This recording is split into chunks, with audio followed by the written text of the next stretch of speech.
పాడు చెట్లతో జీవం చెట్లతో శాంతి ప్రతి ఇంటి ప్రాంగణంలో ఒక మొక్క ప్రతి హృదయంలో ఒక ఆశ పచ్చదనం ఆరాధారం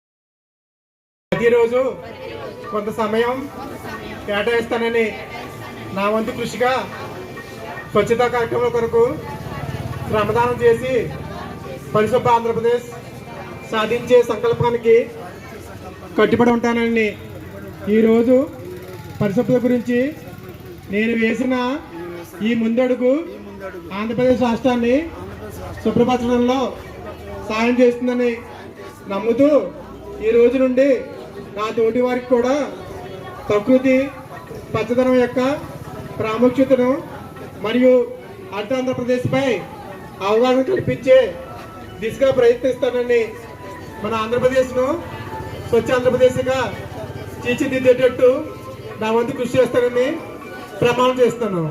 స్వర్ణాంధ్ర స్వచ్ఛాంధ్ర. జై హింద్.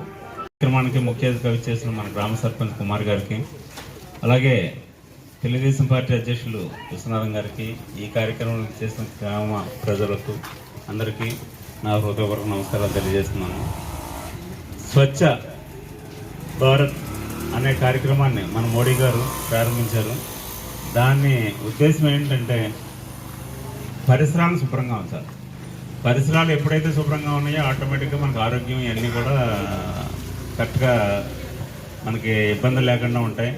గతానికి ఇప్పటికీ వర్షాకాలం వచ్చిందంటే వైరల్ ఫీవర్స్ అని ఇవన్నీ రకరకాలు వచ్చాయి గతంలో. ఇప్పుడు ఇవన్నీ కూడా చాలా వరకు కంట్రోలింగ్. ఓ పక్కన